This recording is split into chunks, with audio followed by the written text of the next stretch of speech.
சமூக நீதி சொல் அல்ல முக்கியம், செயல் செயல் செயலே முக்கியம் என்று முழங்கியவர் நமது மாண்புமிகு தமிழ்நாடு முதலமைச்சர் அவர்கள்.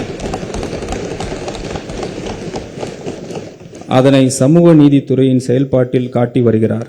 புகழ்பெற்ற சர்வதேச பல்கலைக்கழகங்களில் உயர்கல்வி பயிலும் மாணவர்கள் பயனடையும் வகையில் செயல்படுத்தப்படும் அண்ணல் அம்பேத்கர் அயல்நாட்டு கல்வி உதவித்தொகை திட்டத்தின் மூலம் ஒரு மாணவருக்கு அதிகபட்சமாக 36 லட்சம் ரூபாய் வரை உதவித்தொகை வழங்கப்படுகிறது.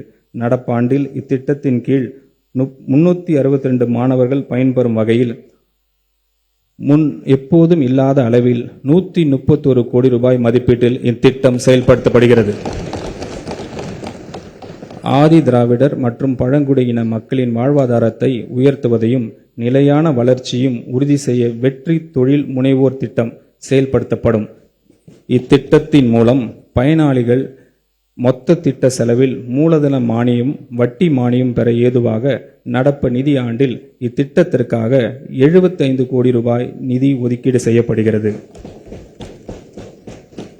அண்ணல் அம்பேத்கர் தொழில் முன்கோடிகள் திட்டத்தின் மூலம் ஆதி திராவிடர் மற்றும் பழங்குடியினருக்கு இடையே ஆண்டர்பிரினர்ஷிப்பை ஊக்குவிக்கும் நோக்கில் மூலதன மானியம் மற்றும் கடன் வழங்கப்பட்டு அத்தொழிலில் முனைவோருக்கு ஆதரவு அளித்து அவர்களின் பொருளாதார முன்னேற்றம் மற்றும் செல்ஃப் சஃபிஷியன்ட்டை உள்ளடக்கிய வளர்ச்சியினை அடையும் வகையில் செயல்படுத்தப்பட்டு வருகிறது. இத்திருத்த வரவு செலவு திட்ட மதிப்பீடுகளில் இத்திட்டத்திற்காக 165 கோடி ரூபாய் நிதி ஒதுக்கீடு செய்யப்படுகிறது.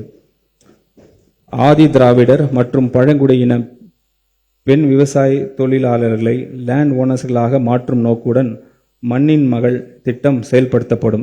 இத்திட்டத்தின் கீழ் பயனாளிகளுக்கு விவசாயம் செய்ய திட்ட தேவையான நவீன தொழில்நுட்ப பயிற்சி வழங்கப்படும். திருத்த வரவு செலவு திட்ட மதிப்பீடுகளில் இத்திட்டத்திற்காக 20 கோடி ரூபாய் நிதி ஒதுக்கீடு செய்யப்படுகிறது.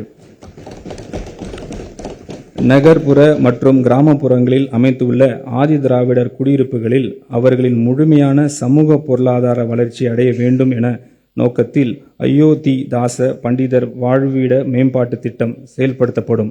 ஆதி திராவிடர் குடியிருப்புகளில் அடிப்படை உட்கட்டமைப்புகளை விரிவாக மேம்படுத்துவதிலும் மக்களின் வாழ்க்கை தரத்தை உயர்த்துவதிலும் இத்திட்டம் முழுமையாக கவனம் செலுத்தும்.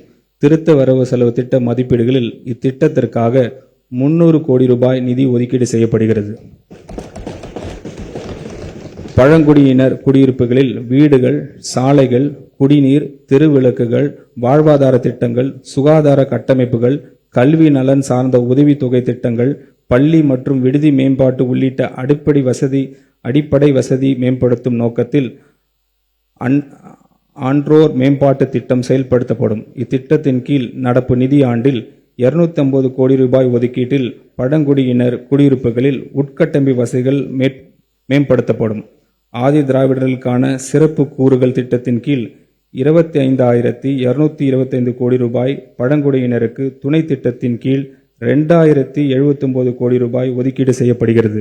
இத்திருத்த வரவு செலவு திட்ட மதிப்பீடுகளில் சமூக நீதித்துறைக்கு 3,937 கோடி ரூபாய் ஒதுக்கீடு செய்யப்படுகிறது.